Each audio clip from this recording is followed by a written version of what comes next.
오늘 하나님의 말씀은 야고보서 3장 13절부터 18절까지 말씀입니다. 신약성경 374쪽인데요. 야고보서 3장 13절부터 18절까지 말씀을 함께 봉독하겠습니다. 너희 중에 지혜와 총명이 있는 자가 누구냐? 그는 선행으로 말미암아 지혜의 온유함으로 그 행함을 보일지니라. 그러나 너희 마음속에 독한 시기와 다툼이 있으면 자랑하지 말라. 진리를 거슬러 거짓말하지 말라.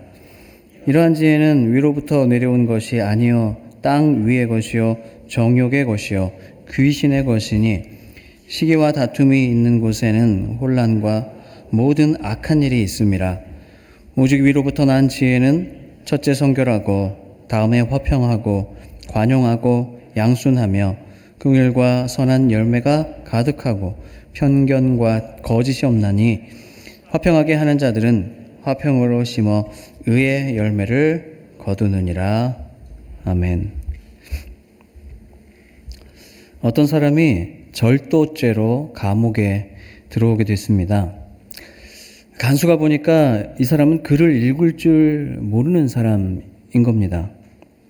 그래서 간수가 생각하기에 이 사람에게 글을 가르쳐주고 글을 읽을 수 있다면 밖으로 나가서 이제 정상적인 직업도 갖고 또 배움도 더 많아져서 더 이상 감옥에 올 일은 없겠다 생각했습니다.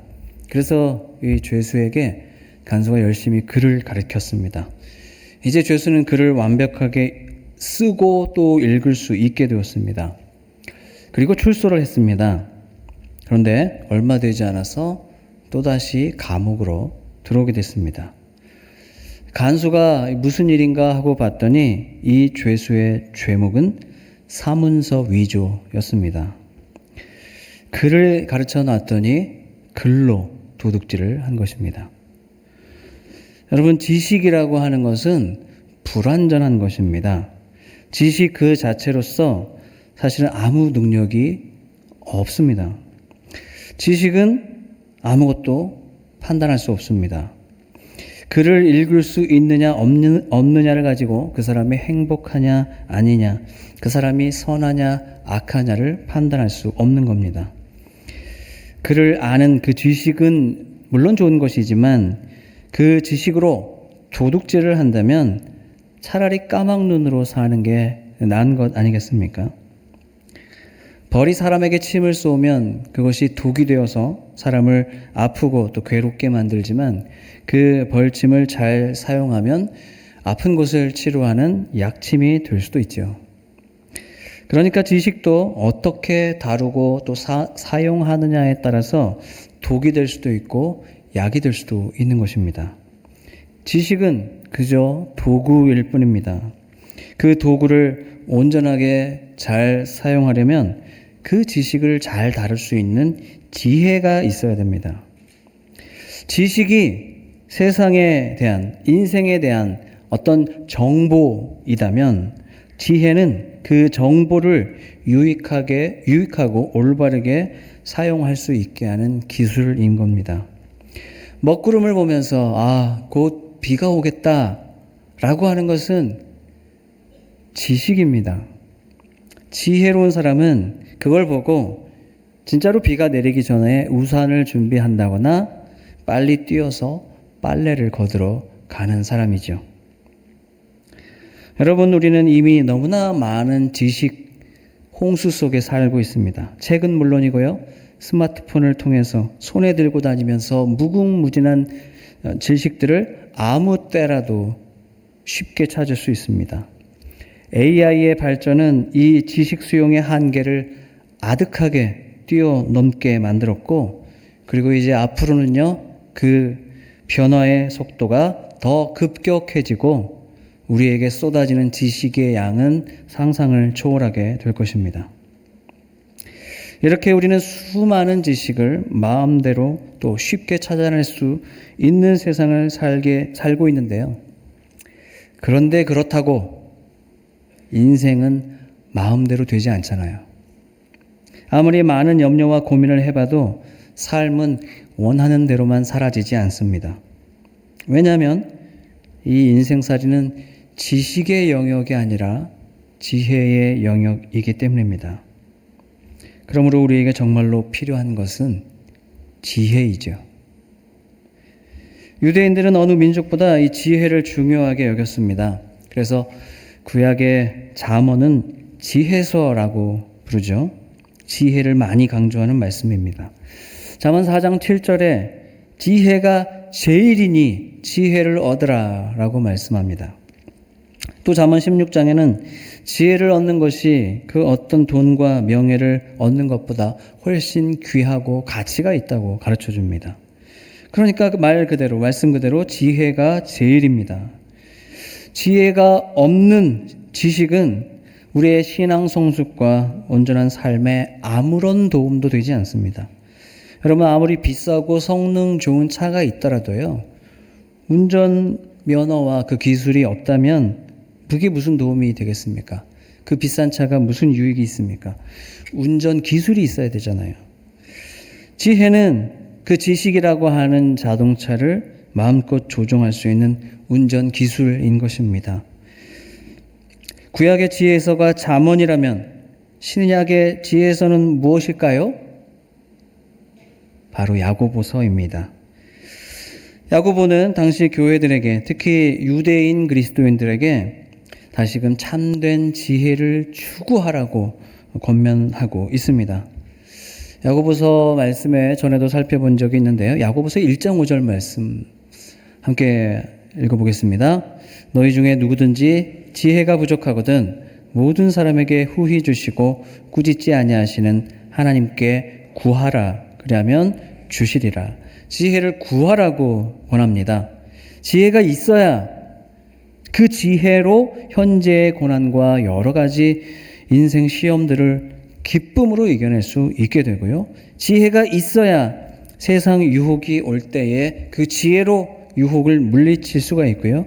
지혜가 있어야 진정으로 경건한 삶을 살아갈 수 있기 때문입니다.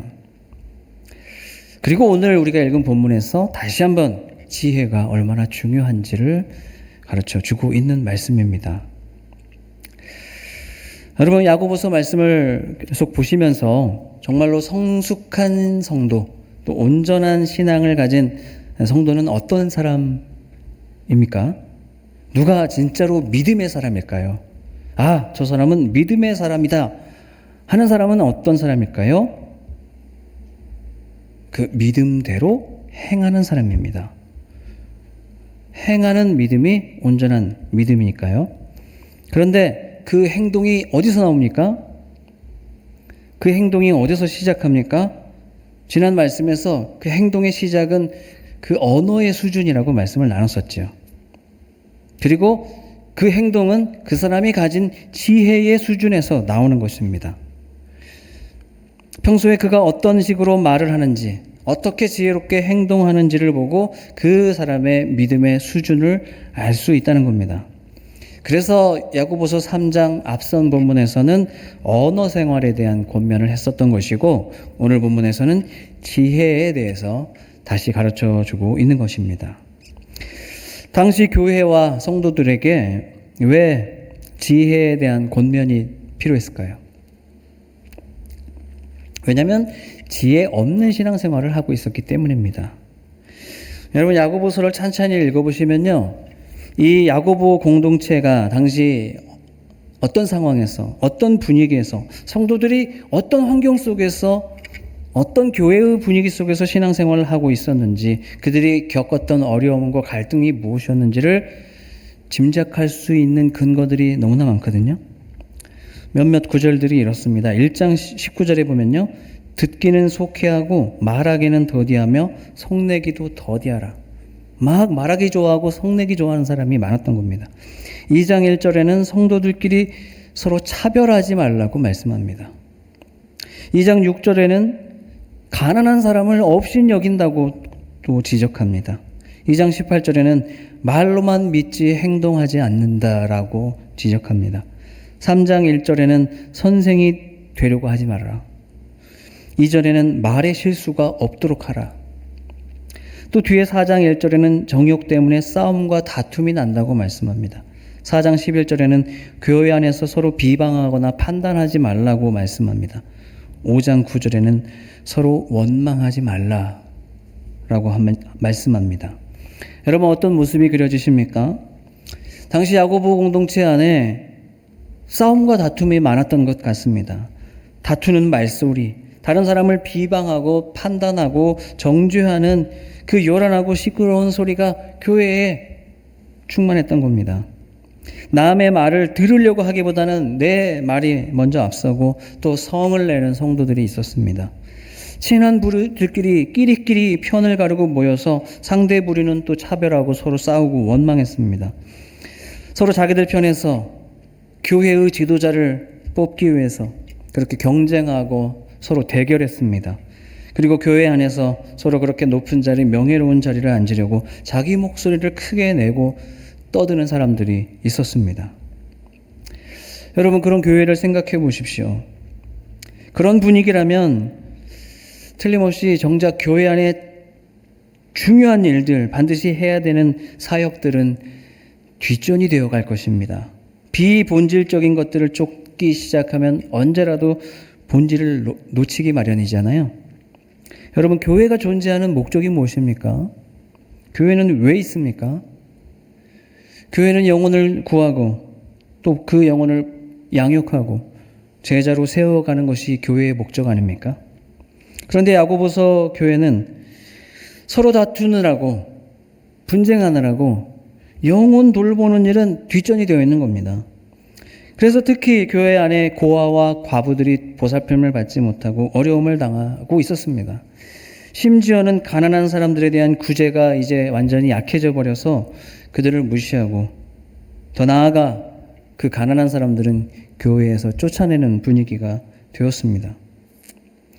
또 교회 안에 심각한 병자가 있으면 성도들이 한 마음으로 사랑으로 모여서 협력하는 마음으로 함께 기도하고 그 치료를 위해서 애써야 되는데 서로 하나가 되지를 못하는 겁니다. 성도들 개개인은 세속에 물들어가고 예수님의 재림에 대한 신앙은 점점 더 약해져 갔습니다. 그러니까 교회는 안팎으로 계속 영향력을 잃어가게 되는 겁니다. 새로운 영혼이 계속 살아나고 양육받고 주님의 제자가 되어가는 것이 아니라 오히려 믿는 사람들조차도 믿음을 버리고 세상으로 떠나보내는 일들이 벌어지게 되었던 겁니다. 교회가 마땅히 해야 할 일은 하지 않고 이렇게 서로 편을 가르고 대결이나 하고 경쟁이나 하고 있으니 어떻게 교회가 든든히 서 갈 수 있겠습니까? 그래서 야고보는 이 성도들이 교회 안에 진정으로 참된 지혜를 추구하며 주님의 교회를 바르게 세워가라고 말씀을 통해 권면하고 있는 것입니다. 그러면 여러분, 참된 지혜가 그럼 대체 무엇일까요? 우리가 하나님께 구해야 되고 또 받아야 될 지혜가 무엇일까요? 13절 말씀 앞부분만 한번 다시 보실까요? 빨간 글씨만 봅니다. 너희 중에 지혜와 총명이 있는 자가 누구냐? 누가 지혜와 총명이 있는 자냐라고 질문하는 것은요, 교회가 그렇게 혼란스럽고 시끄러운데도 그 속에서 자기가 지혜롭고 총명하다고 그렇게 스스로 말하는 사람이 있었다는 의미입니다. 그들은 자기 자신의 그 경건 생활과 자기 그 믿음 생활을 자랑하면서 사람들 앞에 높아지기를 원했습니다. 아마도 교회 안에서 선생이 되려고 애썼을 것입니다. 그런데 오늘 야고보 본문 말씀은 이렇게 그들에게 반문하고 있는 거예요. 정말로 당신이 지혜가 있다면 그 지혜를 통해서 나오는 행함이 있어야 됩니다. 선행을 하고 겸손해야 됩니다. 그게 지혜니까요. 그런데 시기하고 다투는 모습은 지혜에서 나오는 것이 아닙니다. 그런 것은 세속적이고 동물적이고 악령에 사로잡힌 모습입니다. 라고 15절에 말씀하고 있는 겁니다. 15절 말씀 한번 다시 보실까요? 이러한 지혜는 위로부터 내려온 것이 아니요 땅 위의 것이요 정욕의 것이요 귀신의 것이니. 지혜가 있다고 주장하는 사람들이 있는데 그건 참된 지혜가 아니라는 겁니다. 하나님이 주신 위로부터 난 지혜는 없는 겁니다. 지식은 많았는지 모르죠. 교회 안에 경험이 많아서 이렇게 하면 된다, 저렇게 하면 된다. 그 지식과 경험은 많았을지 모르죠. 말씀도 많이 알고 신앙생활에 연륜이 있었는지도 모릅니다. 그런데 그의 삶으로 나타난 열매들을 보면 시기와 다툼뿐인 겁니다. 여러분, 다투기를 좋아하는 사람들의 특징이 뭡니까? 다투기를 좋아하는 사람들. 어디서 들으면 또 누구랑 싸웠다. 또 누구에게 상처 줬다. 누구랑 싸우기를 좋아하는 그런 사람들이 주로 어떤 일로 다툽니까? 내 말이 맞네. 네 말은 틀렸네. 이런 걸로 싸우지 않습니까? 네가 하는 일은 엉터리고 내가 경험한 게 맞고 그동안 내가 해온 방식이 맞으니까, 그러니까 네가 지금 하고 있는 것은 틀렸으니까 그런 걸로 다투죠. 다시 말해서 시기와 다툼은요, 지혜의 대결이 아닙니다. 지식의 대결이죠. 지식만 있고 지혜가 없으면 그 삶의 열매는 고스란히 교회를 혼란스럽게 만들고, 그리고 교회 안에 악한 일들을 끌어들이고 물들게 만듭니다. 그러면서도요, 교회를 분란이 일으키고 혼란스럽게 만들면서도 스스로는 늘 지혜가 있다고 생각해요. 자기에게만 하나님이 말씀해 주신다고 주장해요. 그래서 그러므로 하나님이 내게 감동 주셨고 말씀해 주셨으니까, 그러니까 내 말은 틀릴 리가 없다고 주장합니다. 그래서 결국 다툼과 소란을 일으키게 되는 것입니다. 그건 거짓 지혜라는 것입니다. 거짓 지혜는 땅에 속한 것입니다. 하늘에 속했다면 그것은 영원하고 불변할 것이에요. 그러나 땅에 속한 것은 순간적이고 쉽게 변합니다. 그래서요, 거짓 지혜로 충만한 사람은 늘 자기가 기준이기 때문에 자기 필요와 자기 욕심, 자기 입장과 명분에 따라서는 그때그때 기준이 바뀌게 되는 겁니다. 남에게 엄격했던 기준이 어느새 자기에 대해서는 한없이 관대해지는 거예요. 내 실수에 대해서는 늘 너그러워집니다. 그러면서도 다른 사람이 내 생각과 내 기준에 맞지 않으면 금방 성을 내고 정죄해버리는 것입니다.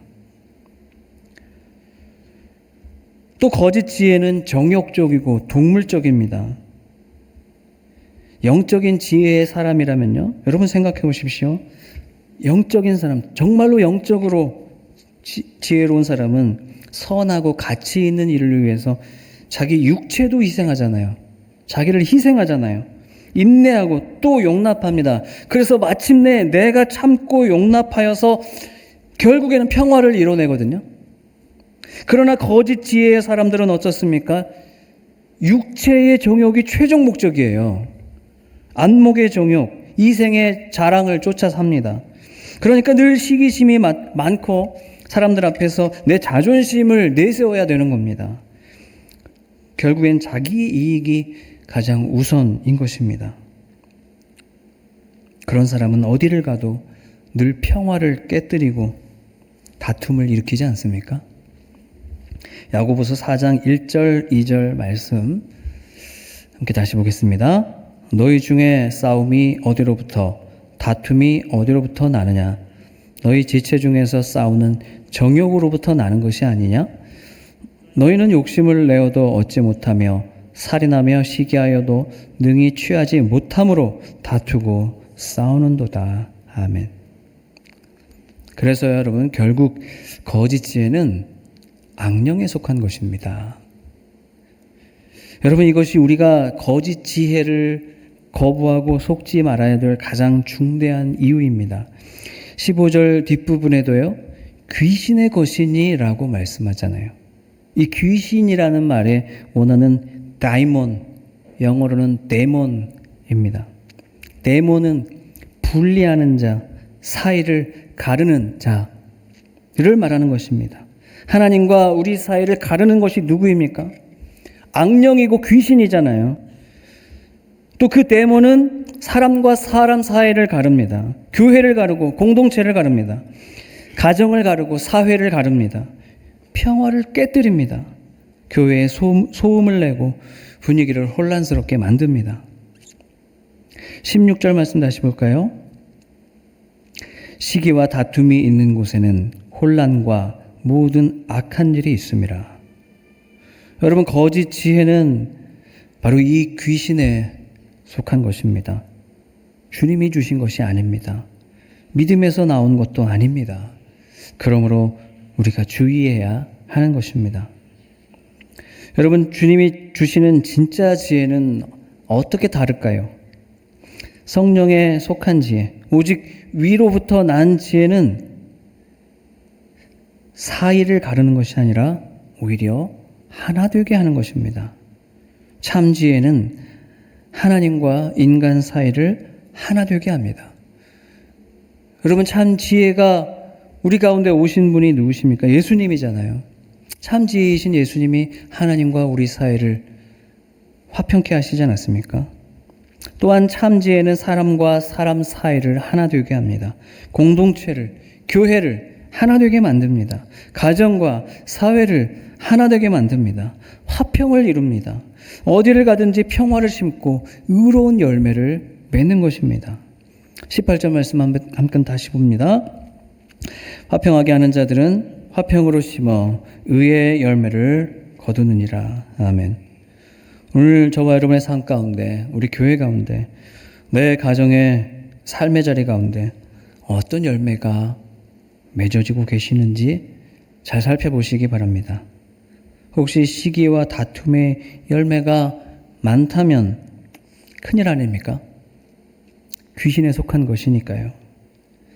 얼른 회개하고 우리 믿음을 점검해 봐야 됩니다. 그리고 구하는 자에게 꾸짖지 않고 후히 주시는 하나님께 다시 지혜를 달라고, 지혜를 주시라고 그렇게 구하고, 그래서 반드시 주시는 그 지혜로 말미암아 화평의 열매들을 맺어가실 수 있기를 간절히 바랍니다. 오늘 보면 17절 말씀은 그렇게 우리가 바라고 간구해야 할 그 지혜의 열매들이 무엇인지에 대해서 구체적으로 소개해 주는 말씀입니다. 17절 말씀 함께 다시 봅니다. 오직 위로부터 난 지혜는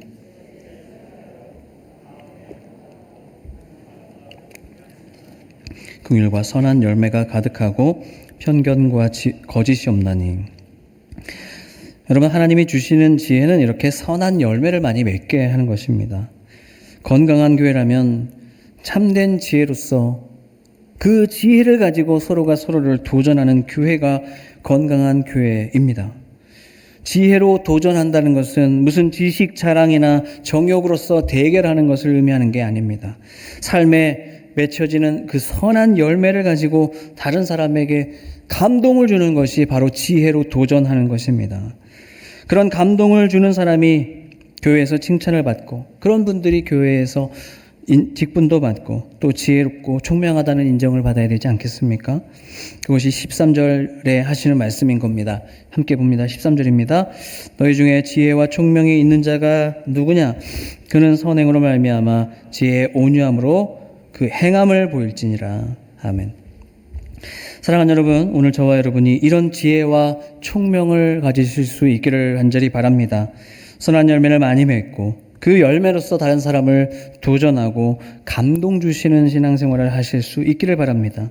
참 지혜는 이런 열매들이 삶에 맺혀져 가는 것입니다.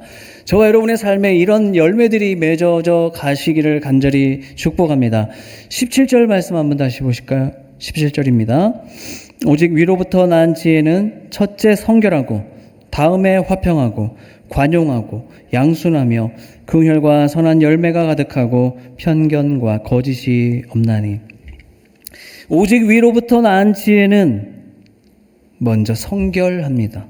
성결함이라는 단어 원어는 하그노스인데요, 세속적이지 않고 결백하고 깨끗한 삶을 말하는 것입니다. 순결함과 같은 뜻입니다. 여러분, 순결한 삶으로, 세속에 물들지 않고 깨끗하고 결백한 삶으로 서로를 도전하실 수 있기를 바랍니다. 꾀가 많고 똑똑한 사람이 순결하지 못한 경우도 있지 않습니까? 차라리 조금 우둔해도 마음이 청결하고 정직한 사람이 주 앞에서는 더 지혜로운 사람인 것입니다. 또 무엇보다도 교회는 성결해야 합니다. 교회는 이윤을 창출하기 위해서 세워진 조직이 아니잖아요. 교회가 세속적인 방법이나 어떤 편법이나 꼼수를 써서 이권을 챙기고 그것으로 교회를 확장해 나아가려고 한다면 그런 확장을 하나님이 기뻐하시겠습니까?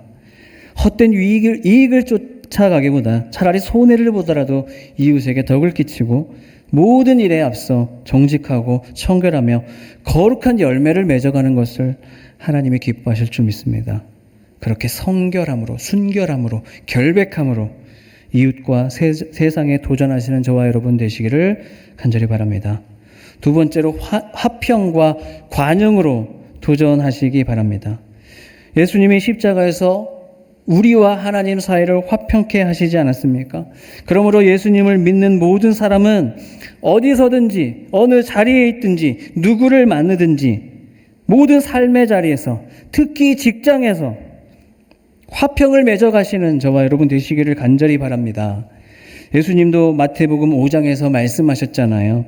화평케 하는 사람이야말로 진정한 하나님의 자녀임을 기억하시기 바랍니다. 또 우리는 예수님의 한량없는 은혜로 용서받고 구원받았죠. 내가 받은 용서가 얼마나 값비싼 은혜인지 그것을 정확하게 아는 사람이라면요. 내가 받은 은혜가 얼마나 큰지를 아는 사람이라면요. 내가 받은 용서가 얼마나 대단한 것인지를 아는 사람은요. 용서하지 못할 이웃이 없는 겁니다. 그 사람은 도저히 용서할 수가 없어. 그 사람이 나한테 어떻게 했는데 그 사람을 용서해? 라고 생각되는 사람이 있다면 그러면 나는 하나님 앞에서 무슨 자격으로 용서받았는가? 나는 하나님 앞에 얼마나 대단하여 용서받았는가? 꼭 생각하시기 바랍니다. 우리 주님은 나 같은 자도 용납해 주시고 품어 주셨습니다. 그렇다면 우리도 우리에게 잘못한 누구라도 이렇게 용납하고 품어줄 수 있지 않겠습니까? 여러분, 바로 이것이 관용의 지혜입니다. 이런 화평과 관용으로 교회와 세상과 그리고 여러분의 가족들에게 도전해 주시기를 바랍니다. 또 양순함으로 도전하십시오. 양순함이라고 하는 단어의 원어는 유페이데스인데요. 순종적인, 상대하기가 편안한, 말 걸기 좋은 이런 뜻을 가지고 있습니다. 그러니까 쉽게 말하면 상대방의 이야기를 잘 들어주는 것. 저 사람에게는 언제라도 내가 편하게 얘기할 수 있어. 저 사람은 언제나 내 얘기를 편안하게 잘 들어줘. 마치 푹신푹신한 베개처럼, 쿠션처럼 나를 잘 받아들여줘 하는 게 바로 양순함이거든요. 교회가 견고하게 세워지기 위해서는요, 그렇게 다른 사람의 이야기를 더 잘 들어주고, 또 내가 언제라도 찾아가서 그렇게 내 얘기를 할 수 있는 그런 성도가 많은 곳, 그런 뜻을 함께 할 수 있는 사람들이 많은 곳이 좋은 교회입니다. 우리 전주 온누리 교회 안에 그렇게 서로가 서로에게 말하기는 더디하고 듣기는 속히 하시는 그런 양순함이 가득한 교회가 될 수 있기를 바랍니다. 그러면 우리 교회는 더 견고해지고 더 큰 영향력과 능력이 생길 것입니다. 마지막으로 긍휼한 마음으로 도전하시기 바랍니다. 긍휼이라고 하는 것은 다른 사람을 불쌍히 여기는 수준을 넘어서 그 사람의 아픔을 실제 내 아픔처럼 같이 느끼는 마음입니다. 여러분, 우리는 하나님의 바로 그 긍휼하심으로 인해서 사망에서 생명으로 옮겨지지 않았습니까? 이 긍휼하심으로 구원을 받은 저와 여러분은 이제 교회 안의 형제들과 또 이웃들에게 우리가 받은 그 긍휼의 은혜를 갚아 나아가실 수 있기를 바랍니다. 그 긍휼한 마음과 사랑으로 도전하실 수 있기를 간절히 바랍니다. 사랑하는 여러분, 그래서 우리 전주 온누리교회는 지식의 대결장이 되지 않기를 바랍니다. 누가 똑똑한지, 누가 판단력이 좋은지, 누가 그 일에 경험이 많고 또 잘 해낼 수 있는지, 그래서 그것을 서로 대결하면서 서로 상처 주고 감정 상하는 그런 교회가 되지 않기를 바랍니다. 지혜가 없이 지식만으로 대결하는 그곳에는 오직 시기와 다툼, 혼란을 만들어낼 뿐입니다. 참된 지혜는 참 믿음에서 나오는 것입니다. 참된 지혜는 하나님이 주시는 것입니다. 내가 경험하여 터득하고 얻어낸 것이 아닙니다. 참된 지혜는 성령에 속한 것입니다. 위로부터 난 그 지혜로 서로가 서로를 도전하는 그런 교회로 세워져 갈 수 있기를 간절히 소망합니다.